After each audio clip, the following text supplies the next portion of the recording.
Hey kids, this is Ivan. How you doing? Haven't made a video in a while, and this is the tail end of 2024. It's actually, as I make this video, the 30th of December.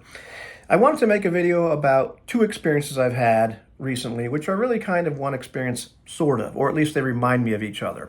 The one that happened the most recently is I read the latest book in the Recluse series by Modesett. And one of the things that I was talking to my friend Anthony, who's a fan of Modesett and turned me on to that Modesett and this series, I was talking the idea of this particular book without spoiling it too much. So if you haven't read it yet and you don't want it spoiled, maybe you shouldn't listen for a second. But the basic idea that a lot of this book is slice of life in the life of the main character. Very routine patrols, interactions with the important people in his life outside of his military life.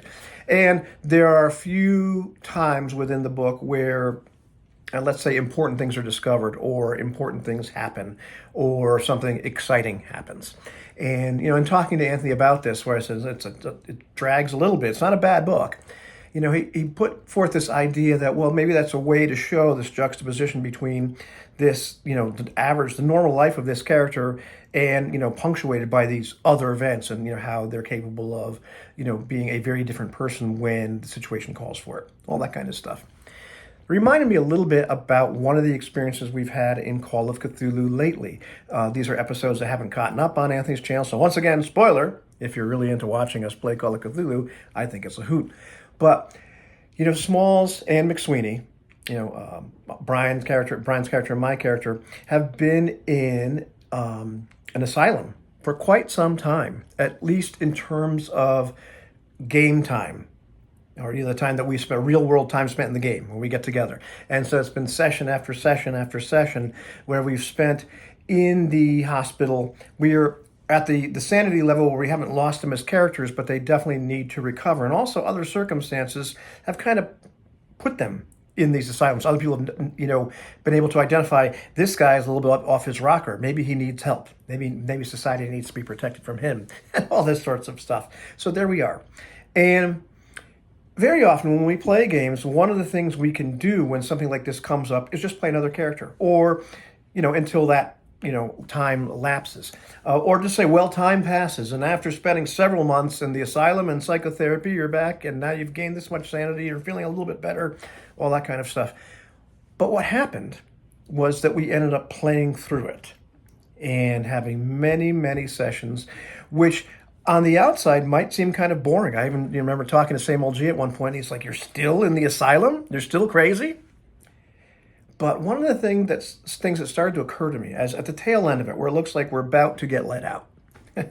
Brian Courtmuch made this comment. It's like, I never want to do that again. I never want to get myself into that kind of situation. And, I laughed and we all kind of understood. And the reason that we were reluctant to have that sort of thing happen again is because we experienced it, we lived it. It was, dare I say, immersive. For people like myself who like to, play as the character, get in the character's head, try to have the experience of the character. In a lot of ways, this really facilitated having that experience. It was long, it was drawn out, it was sometimes very frustrating, it was sometimes maddening, if you excuse the pun, and boring. For the character, and there were times I was like, oh, can we just get out of here? Can we just, and it was actually really, really neat having the benefit of hindsight. We talked about it probably at the last session that we played, where, wow, that really kind of felt like we were there. And so that's, there's a time to have time compression and move things forward, but I think sometimes there's also a time to play through it if your goal, or if the experience that you like or want, or maybe you just want to see what it's like, is to have an experience, akin to the characters. And I'm not necessarily talking about one-to-one time, so to speak, but just something like that. Something, where we're constantly, well, that's what happened to us. We were constantly there and constantly getting nowhere. Really, really, put me right in the shoes of that character and what they were feeling. Anyhow, that's enough for me. Have you had any experiences like that? Did they drive you crazy? I enjoyed it.